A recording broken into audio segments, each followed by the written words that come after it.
Bonjour à tous, bonjour à toutes. Me voici pour une nouvelle vidéo consacrée aux manipulateurs pervers narcissiques. Je vais passer au 10e point qui s'intitule le déni.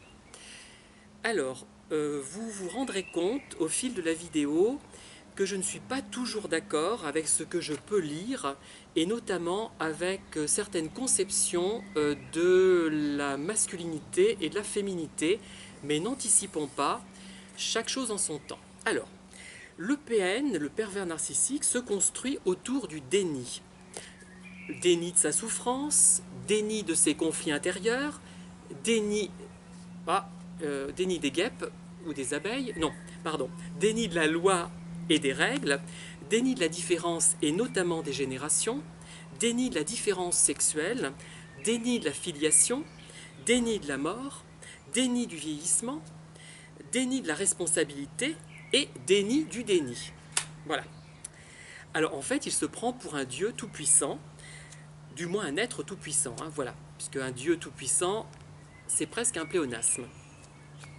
Alors, le déni de la différence, ça permet par exemple d'imposer à l'autre ses propres croyances, ses propres idées. L'autre devient en quelque sorte notre créature, enfin la créature du pervers narcissique.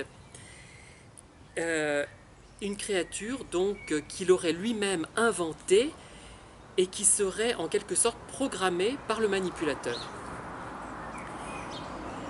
Le déni de la différence des générations l'incite à utiliser son enfant comme pansement, comme confident, comme parent, comme avocat.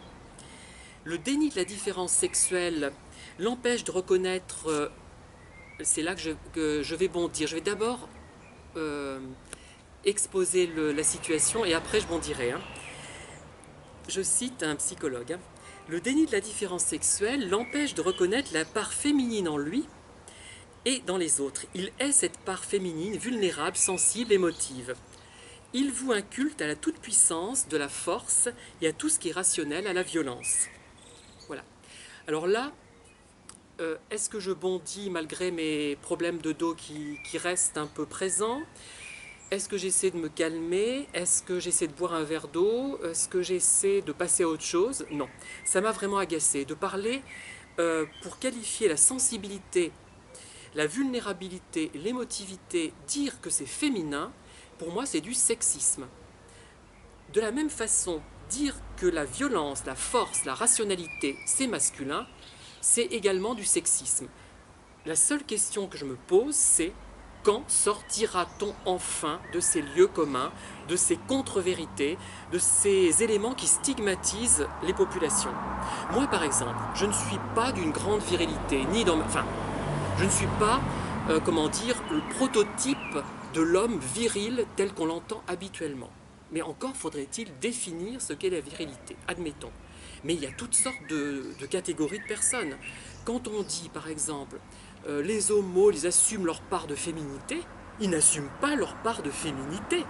Ils assument leur vulnérabilité, leur sensibilité, leur émotivité, et encore pas toujours. Hein. Vous voyez, c'est tout à fait différent.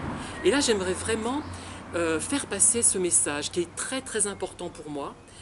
Il faut arrêter de considérer les hommes comme des brutes épaisses et les femmes comme des espèces de mijaurées. Et il y a encore cette tendance-là. Elle tend à disparaître, vous me direz, mais il y a encore ça. Voilà. Et ça m'a agacé quand j'ai lu ce texte, quand j'ai travaillé tout à l'heure. Je me suis dit, mais c'est pas possible qu'on en soit encore là. C'est pas possible. Enfin, quand même. Et ce sont des gens qui ont fait des études, comme dirait Suzanne Lépineux, qui écrivent ça. Quand même. Enfin bon. Alors, j'en reviens au déni. Enfin, je ne l'avais pas quitté, mais j'ai envie de dénier ce genre de propos, moi, d'être dans le déni, parce que je les trouve insupportables. Alors, le pervers narcissique peut abuser de ses enfants sur le plan émotionnel, mais aussi sur le plan sexuel, puisqu'il les considère en quelque sorte comme le prolongement de lui-même. Voilà. L'inceste, pour lui, peut même passer pour une forme d'initiation. Alors, quand on parle que le pervers narcissique dénie ses souffrances, je dirais le plus souvent, puisque j'ai eu le cas de pervers qui reconnaissaient qu'ils éprouvaient de grandes souffrances, hein, mais pas tout le temps. certains m'expliquaient que leur vie était vide, qu'ils avaient le sentiment, un grand sentiment de vide. Voilà, je termine juste au moment où le bruit commence, hein. Il est assez rare ici, mais il est impressionnant.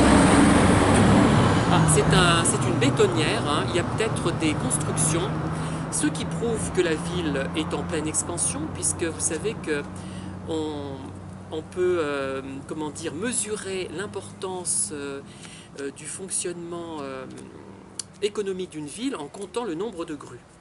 Voilà. Enfin, les grues, pas les oiseaux, hein, les grues, les engins de chantier. Hein. Voilà. Donc, par pitié, si vous retenez une seule chose de cette vidéo, ne dites plus que c'est un comportement féminin.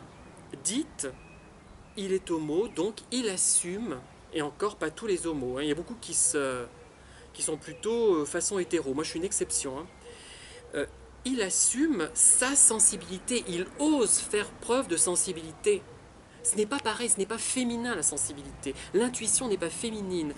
La violence n'est pas féminine ni masculine. Ça n'a pas de sexe. On les a attribués à ces sexes au cours de périodes de la vie, de l'histoire, où les femmes ont été, sans doute, du fait de leur moindre force physique, obligées de subir les hommes, en fait. Voilà. Je ne suis pas féru de différenciation sexuelle, enfin d'histoire des deux sexes, mais vraiment je voudrais que ce message passe, c'est trop important pour moi.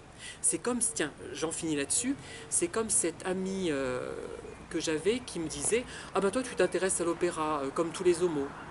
Et bien même en plaisantant, je n'ai pas envie d'entendre ce genre de choses. Il ne faut pas attribuer un centre d'intérêt à une caractéristique, comment dire, à une orientation affective. Hein. C'est une grave erreur, ça stigmatise les gens, et je trouve qu'il faut vraiment sortir de ces schémas-là, vraiment. C'est très très très très important. C'est le même... Je crois que... C'est même... toutes ces idées, fausses ces idées, ces lieux communs, notamment, je pensais à Madame Courtemiche qui me bassinait avec des lieux communs sur les hommes et les femmes.